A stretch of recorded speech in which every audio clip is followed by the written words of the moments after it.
All right. Hi, everyone. I'm Taylor Groves. I'm the session chair for this upcoming session, Next Gen Interconnects. Our first talk is Ultra Ethernet for next generation AI and HPC workloads. The speaker's Torsten Hoefler. Known Torsten for a while. He's a prolific author, a longtime contributor to Hot Interconnects, including being a past chair of the conference, professor of computer science at ETH Zurich, and research interests revolve around central topic of performance-centric system design, include scalable networks, parallel programming techniques, and performance modeling for large-scale simulations and artificial intelligence. Torsten holds a PhD in computer science from Indiana University, and I'm excited to hear his talk. Yeah, thank you very much, Taylor, and everybody from Hot Interconnects for inviting me to give this talk. The great benefit of an online virtual event like this is that I could pre-record the talk, so I'm here live, but I will disappear, the video will play, and then I will be able to answer questions live in Slack. So please keep the questions coming, I'm there, and please play the video now.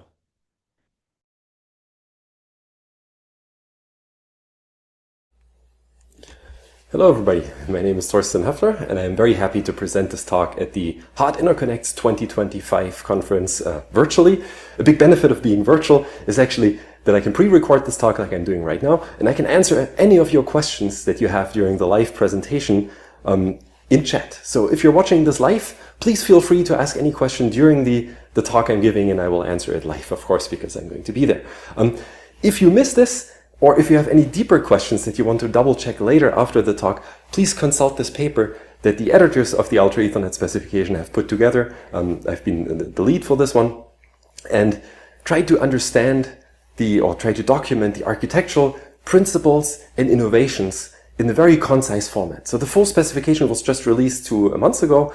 It is 562 pages, and not everybody wants to go through 562 pages, so this paper summarizes the key aspects of it and is approved by all of the authors, as you can see here. All of them are co-authors. So great, let's get started. But what I want to start to talk about is actually not the specification right away, because I want to lead towards the reasoning that we had behind the specification as well. So first, let me look at emerging AI and HPC network workload classes. And I want to classify them along 2 dimensions. One is horizontally the bandwidth sensitivity, from left low to right high.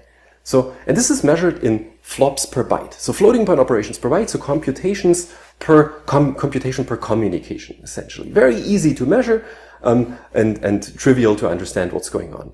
The bandwidth is also very easy to extend because it's simply a matter of area as well as cost on my accelerator or my CPU. So I can simply invest more into the silicon and the energy and the cabling, and I get higher bandwidth. So that's relatively easy to address. The second dimension I want to talk about is latency sensitivity. So again here, top high, bottom low. Latency sensitivity is very, very hard to measure. It's not really easy to understand whether an application suffers from a high latency network or how much it suffers from a high latency network, or whether it suffers, whether it doesn't actually suffer at all. So the other thing is with latency, it's very hard to improve, because we also have trouble reducing the latency below a certain threshold, because there's a speed of light. But even in the circuits, it's very, very hard to reduce latency below, and there's often below a certain number. There's often a trade-off between latency and bandwidth in practical systems.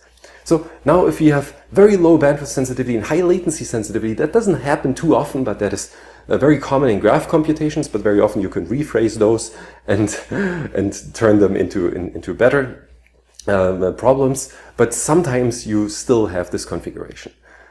Furthermore, in the high category, so high latency sensitivity and high bandwidth sensitivity, you have strong scaling HPC workloads. So these are very, very common. Many of those we are running in my lab. So for example, weather and climate simulations, we are trying to improve those, but these are very, very hard to improve because they're very sensitive in both directions.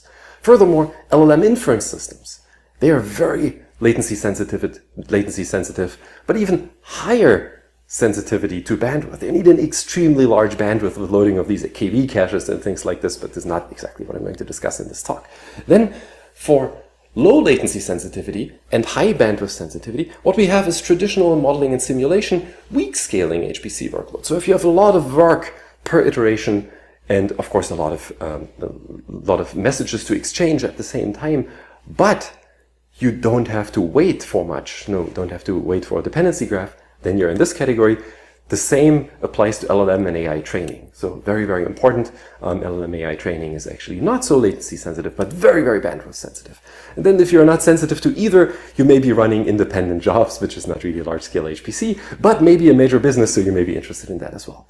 So what just happened recently, many people talk about that LLM inference workloads actually move towards higher bandwidth sensitivity due to KV caches and higher latency sensitivity due to decomposition such as mixture of experts in these systems. So that is a very interesting trend, and now we want to understand how much more latency sensitive you actually get. So let's talk a little bit about latency sensitivity. I mentioned it's hard to measure. I don't have enough time to go into much detail here, but the idea is basically you need to look at the whole dependency graph of the application. You can trace that dependency graph for MPI or nickel relatively easily with tracers that we provide. You can look at the whole execution graph, and then you can phrase it as a linear optimization program that as a solution will get you the latency sensitivity of that application. So that's quite nice. That's so much 2024. So one of my brilliant students, Sian Shen, has actually developed a paper on this. We received the SC24 Best Paper Award for this, so just look it up online. Sean has also a talk on this, and you will find some very interesting results and mechanisms how to do this, explained in great detail. So here we see some applications, MILC, Lulesh, as well as ICANN, with different latency sensitivities. So I don't want to go into detail on this slide, and again, you can watch another talk online, but it turns out that these applications themselves, these three applications already vary by 32 times in their latency sensitivity. So it's quite a huge variance, and you really want to understand for your workload whether you're latency sensitive or not. Furthermore, if you're worried about AI or storage workloads, this was all modeling and simulation, then I would watch out for the Atlas toolchain, which is combining HPC, AI, and storage traces, together with the official Ultra Ethernet simulation toolchain based on HTSIM to actually provide a package where you can run real application traces through the real Ultra Ethernet simulated environment and extend it. You can change it, you can play with it, you can do all kinds of interesting things for deployment, purchasing, or I don't know what you want to do, and we provide the traces, and Ultra Ethernet provides the simulator, and we put those together. And we also designed parts of the of our contributions of the specification with this tool chain.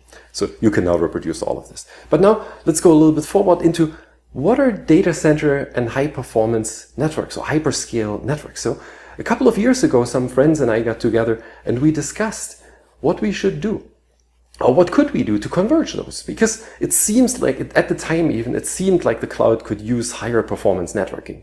We came up with a set of observations, basically, what is the difference between high performance computing and data center networking? And you can go through those yourself. I don't have enough time to discuss them all here. But at the end, we realized that the network itself is the cardiovascular system of the data center, the most important system. It is the heart and the veins and the blood flowing in the data center. And we cannot easily exchange that system with something completely different.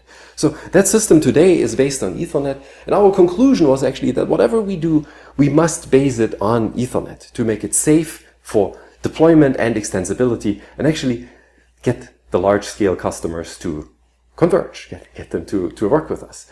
So now, what is that ecosystem, that Ethernet ecosystem that I mentioned that already exists apparently? Well, it is large. Listening to Ram Balaga, an SVP at Broadcom, there are 600 million Ethernet ports shipped annually, which means it's 20 ports per second. 20 more, 20 more, 20 more, 20 more. That is pretty amazing. So, but Ethernet is not the same as Ethernet. So think about TCP/IP versus high-performance RDMA over converged Ethernet, which actually, in my view, excuse me, in my view, should be called InfiniBand over Ethernet, but isn't. It's called RDMA over converged Ethernet. So the question is now, if you really want to build an Ethernet that is focused on high-performance computing, why is that RDMA over converged Ethernet, which already provides a high-performance solution, not sufficient, right? And I have answered that question many, many times. And again, in this talk, I don't have enough time to answer that question. I was only given 30 minutes for this presentation. But I want to point you to another paper which gives you 12 reasons that hinder or sometimes even prevent efficient deployment of these systems or high performance use or some cost boundaries that could make them more efficient, which is part of the reasoning behind the consortium going forward and actually specifying Ultra Ethernet, overcoming many of the challenges that were mentioned in this paper that is by now also a couple of years old. Talking about Ultra Ethernet, so first time I'm mentioning it here, well, there are 9 founding members, and we got together a couple of years ago to design a specification really overcoming all of the challenges that were documented up there. I'm one of the founding members. I'm currently, for the second iteration, re-elected the co-chair of the Transport Working Group together with wonderful Karen Schramm, and went deeply involved in the specification on the technical side. So I'm glad to announce on behalf of the forum that we released our specification just 2 months ago. The full 1.0 specification, as I mentioned, 562 pages, maybe a little bit much to read. As I mentioned, 2 months later, I brought together a bunch of the editors, or essentially most of them, to design our to write a shorter version of the technical aspects of the specification. But this, of course, has to omit many things. But it gives you a rough overview in about 18 pages, which goes even beyond this talk that I'm giving here. Okay, so let's go a little bit more into detail. I'll leave the archive link up there that you can look it up anytime, also during the talk, and you'll find most of the figures that I have here. Today, in Ultra Ethernet, we have 10 steering companies, 17 general members, 51 contributor members, and this is how it looks like when we meet.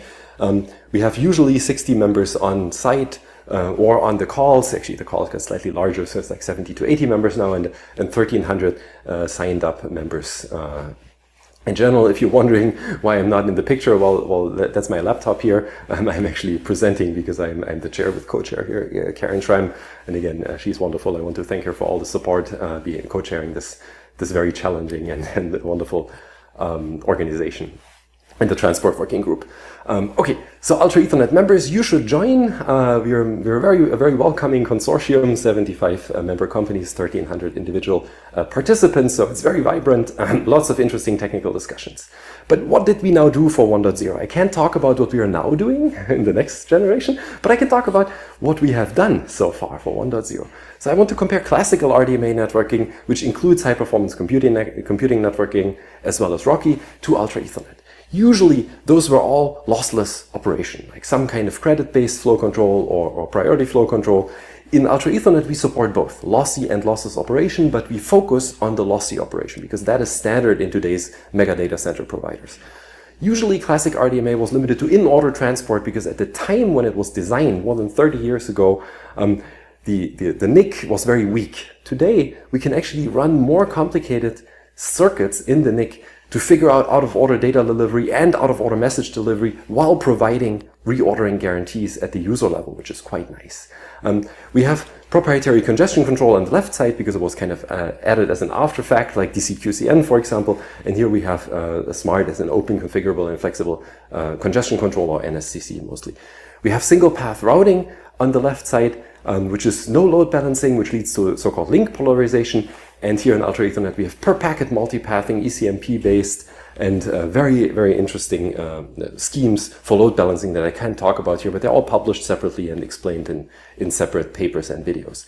We have a very large state on the left side, kilobytes of NIC memory per peer. So now imagine you're running a system with 1 million peers. So then you're quickly in the megabytes, if not gigabytes. A NIC doesn't have that much memory. And here we are working with a connectionless API with ephemeral zero start reliability state. That's zero RTT reliability. Quite nice. We have very high security guarantees, which was built in from the beginning. My group has had several attack papers on earlier RDMA systems, specifically RoCE. All of those are fixed in Ultra Ethernet because it's built in at the very beginning. It's also scalable. It's a cluster-wide keying, and we have replay protection and the state as well. And then at the end, we target at MPI, OpenSHMEM, at CCL. So we target at the typical usual suspects that you may imagine that we are looking at here. So this is the application layer. So now let me talk about the Ultra Ethernet stack. How does it actually look like? Well, it starts with the Ethernet physical layer. So 100% Ethernet, nothing really changed, standard UE 100G or 200G lanes. So you can use exactly the same thing. There's absolutely no change. This is actually IEEE. We are following the developing IEEE specifications. That is quite important to understand. So it's actually Ethernet. That's why it's called Ultra Ethernet. At the data link layer, it's also mostly IEEE 802.3. It has some extensions, it's a standard header, so standard kind of clunky Ethernet header, 16 bytes right there, but it does work. And we extend it with credit-based flow control as well as link level retry. So these are two schemes that I don't want to spend too much on, but credit-based flow control is an improvement to PFC, so we can basically run links losslessly, and you send credits back and forth like we know from other high-performance computing lossless interconnects like InfiniBand.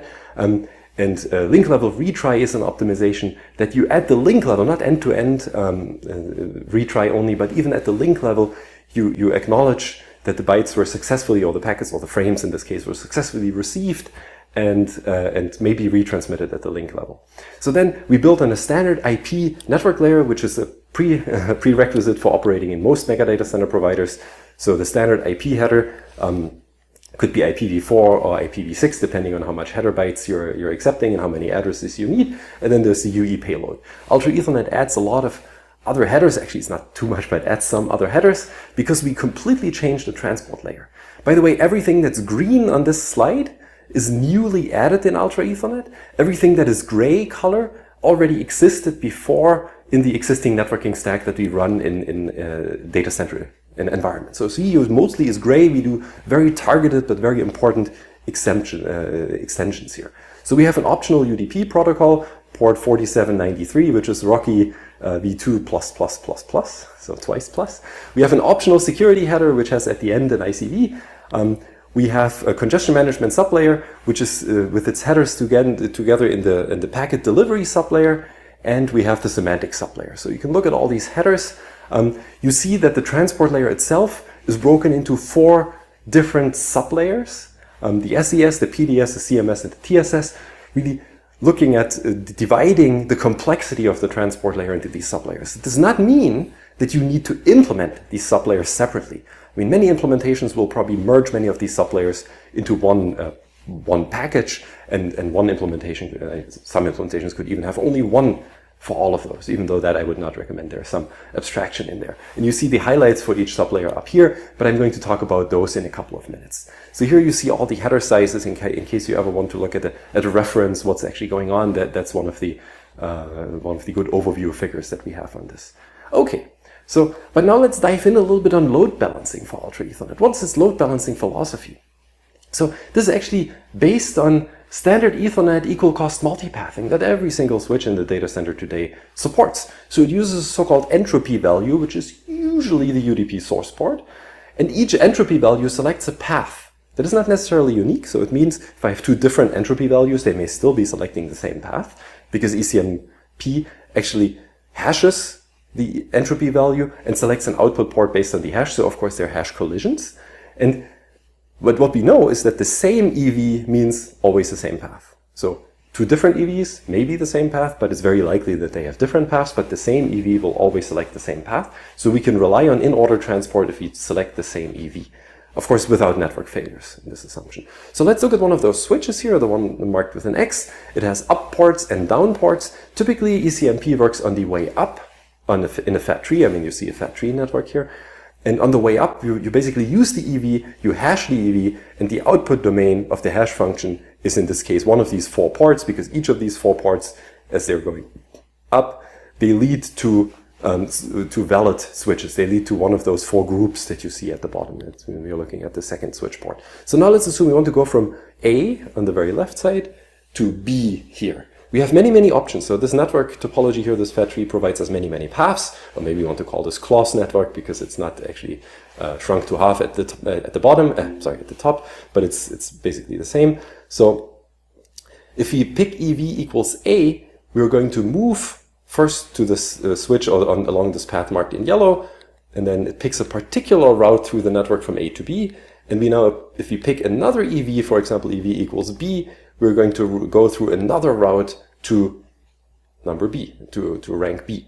And so you now see 2 EVs, 2 different routes, very simple. We could now make another example here from C to D. We could have the green EV going to the leftmost switch in the subgroup, and the red EV would then go to the rightmost switch. And now we pick different EVs, and now this way we select different paths, and this way we load balance. We can actually pick different EVs for every single packet because we allow full out-of-order delivery in Ultra Ethernet. Okay, great. So let's get back to this, and let's now look a little bit more into these sublayers. So the first sublayer I want to talk about is the semantic sublayer. So the semantic sublayer is great because it's really compatible with existing applications, specifically the fabric. RDMA services are offered for both send receive as well as RMA. So RMA is remote memory access, like reads and writes and atomics.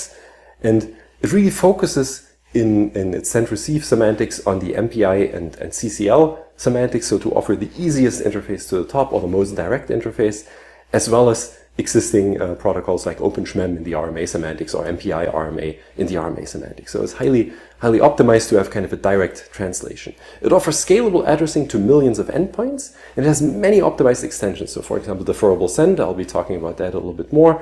It can use rendezvous, I'll be talking about that as well. And it offers exact match and wildcard match. Exact match is used for CCLs. Wildcard match is more flexible. It's used for MPI style workloads. Both of those are added for different profiles that I'll be mentioning in a couple of minutes, and can be supported directly in hardware by Ultra Ethernet, depending on what the vendor chooses. So there are various protocols, and I'll be discussing them in a minute. But really, the use case, we have optimized communication for various use case profiles. So we have 3 profiles in this case: AI base, AI full, and HPC. And I will illuminate this in a minute a little bit more, what this means in terms of communication profiles, or the optimization that we can apply. We have a rather complex addressing scheme, but the complexity of this addressing scheme is due to the fact that we support extremely scalable systems. So we support the systems with more than 1 million endpoints and many nodes per endpoint, or many processes or MPI ranks per endpoint. This is why there are essentially multiple different translation tables. So we go from the fabric address, which is an IP address, to the job ID, which is shared in a job that identifies a certain ownership, or a certain tenant in the system. And then we have a PID on fab, so a process ID on a fabric endpoint. And then from the PID on fab, which is separately addressed in each, FA, PID on fab tuple, we have a resource index where we then address the specific library, like in this case MPI, or here it could be storage or whatnot. I don't have enough time to explain this in detail here, but you could go and check this easily yourself. It's well documented in the paper as well as in the specification. But now I want to go to the different large message delivery options and profiles, because I mentioned that we have these 3 different profiles: AI base, AI full, and HPC. So I want to start with the one that may be most familiar to the audience, HPC rendezvous protocol, because it's all about how do we deliver large messages into memory, into the destination memory. Remember, we always have a sender and receiver if you talk about message delivery. The sender and as well as the receiver, they both have a CPU and a NIC. CPU could also be an accelerator, but in any case, they have a discrete or an integrated NIC. Doesn't matter where it is, but this is where Ultra Ethernet is running. Both of those, the sender posts a send. In this case, we are calling it a fabric T-send, which contains an address and a tag. And the receiver posts a receive, which also contains an address and a tag. And then the tag is matched. And if the tags match, the data from the send address is written into the receiving address. So in this case here, the receiver actually communicates the address and the tag to the NIC, which is, assume it's a hardware piece, it could be a software piece, to the Ultra Ethernet NIC. Okay? Then this is an expected message case because the receive and the send happen at the same time. Assume this is like a global time going from bottom to top. And so this is great. Now the T-send triggers a send operation, which itself triggers the Ultra Ethernet transport module that I just described. That Ultra Ethernet transport module in the HPC rendezvous case is going to issue a rendezvous send, which contains a piece of the data, potentially all of it, but if I'm sending gigabytes of data, I'm only going to contain a piece of it in the initial message, which is often called the eager data, as well as the address to fetch the remaining data. Right? This is called a rendezvous send. It's very, very standard in high-performance computing, and so probably most of you are familiar with this. And then, since the target destination, the target NIC, the target Ultra Ethernet instance, knows where to write the data because the receive has been posted before, it simply writes that arriving data to the address that has been supplied before. So you can see this. Address comes from here, and then the hardware writes the address down. And then, because now it may only be a part of the data, the receiver NIC issues a read request to the sender NIC that has registered that data up here with the address and the size, because it got the address here, and the size is also contained in the forward pass. And then it gets a read response, and the read response now writes the data to the destination. And then at the end, it delivers a completion event both at the receiver here in yellow and at the sender here in green, in blue, after the data has been acknowledged. So in theory, there would be another, or in practice actually, there would be another acknowledgement flowing from here to here, but I saved it in all of these diagrams, otherwise they get too long. So here the blue part, the sender completion, is not acknowledged, but you can easily imagine just one more half round trip time. Then in the unexpected case, you would post the send way before the receive. So let's assume you post the send here at this time, and then the rendezvous send is triggered because, of course, the sender does not know the state of the receiver, so it does the same thing as it does in the expected case. Now you hit the receiver. The receiver doesn't actually know where to put the data because the receive has not been posted yet. And then it tells the sender, okay, there's a no match. The receiver may store the eager data or may discard it. That's up to the implementation. And then later when the receive comes, it comes with an address and a tag, the same as up here. And then the read request is now issued to read from the sender and do the same thing, right? So, and then of course it completes at the receiver and it completes at the sender. So whether the eager data is retransmitted or not doesn't really matter, but this is how the flow works. So this can all be implemented in hardware. It's designed to be like this. And this is a well-known HPC style protocol that many people have implemented. So this may be too complicated for hardware implementations. We may want simpler hardware implementations in a very, very shallow, very small AI implementation. So there is the AI base receiver-initiated protocol. The idea is similar if you have an expected, no, the idea is actually quite different, I apologize. So if you have an expected case, then the receiver itself, it's receiver-driven, the receiver itself sends a one-packet send with the address to the sender, which is given to the CPU in this case. And then the CPU issues an RDMA write of all the data, right? So the sender always waits until the receiver tells the sender where to deposit the data which comes from the receive address. Okay, the unexpected case is basically the same because the sender always waits. The receiver simply notifies the sender going forward, and the sender deposits the data with an RDMA write. So another way to do this, which I'm personally most excited about, is what we call AI deferrable send. This is an AI-specific implementation for AI networks, optimized for AI networks and implemented in some. So it has the same model here. Here is the expected send case. Now, in the expected case, or in any case, you just send the whole message. You send the whole message, and if the receiver knows the data, if it has been the address, if it has been communicated before, it simply commits it to the target address, and then you're done. Okay, so no additional request or anything like in this protocol or here. It's just one send transaction. If the data is unexpected, the receiver tells the sender while the data is trickling in, stop sending. So the sender will stop sending after this. So it looks a little bit like PFC if you're familiar with this. Then if the address later comes, the receiver basically tells the sender to resume sending the message or retransmit the message. It can tell the sender exactly what offset to use, and then it's going into the memory, and then it's going to complete at the sender. So slightly different protocols doing the same thing. Let's now look at the pros and cons. The rendezvous protocol is a standard HPC protocol with full hardware offload, experience in industry, but it has a fixed eager send size. So when you send here, you need to decide what size you send, and this is usually the congestion window size at the sender.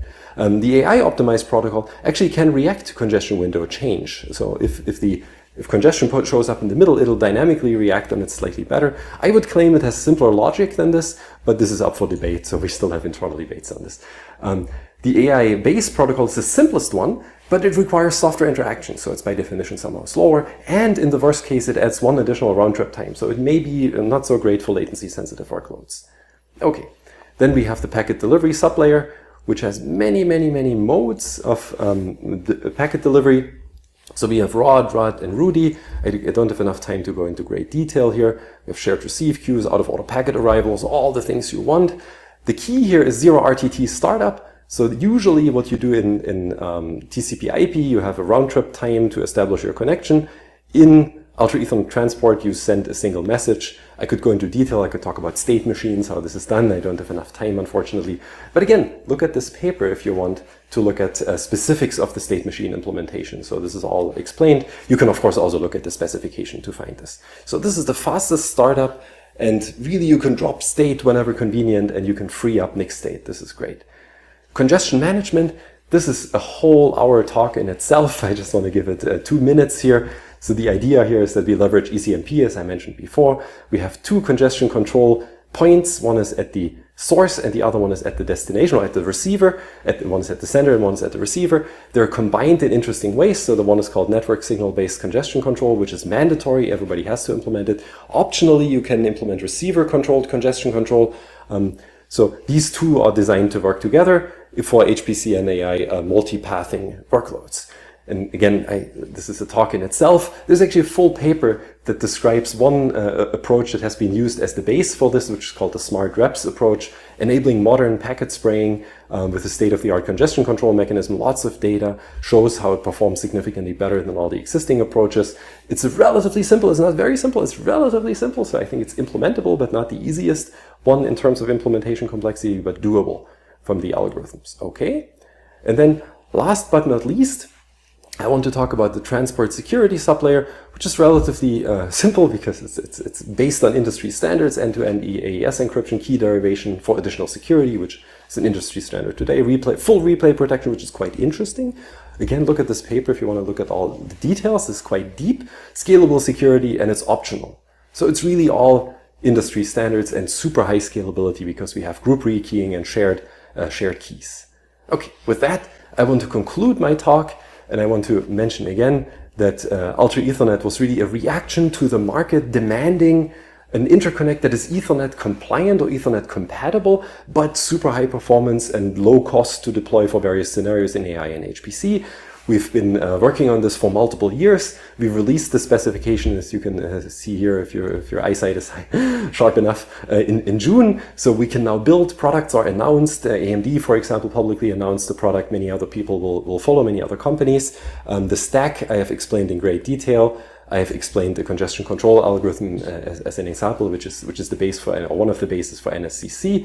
And at the end, I would highly recommend that you go and read this paper, and I will probably make a longer recording of this talk where I have more time and not just 30 minutes to go into all the intricate details of what is written in this paper, what is going on in Ultra Ethernet and how to deploy it. So thank you very much, and I'm open for questions if I haven't already answered many of those in chat. Thank you, Torsten. And I'm going to direct everyone to put your questions into Slack. That was a fantastic talk.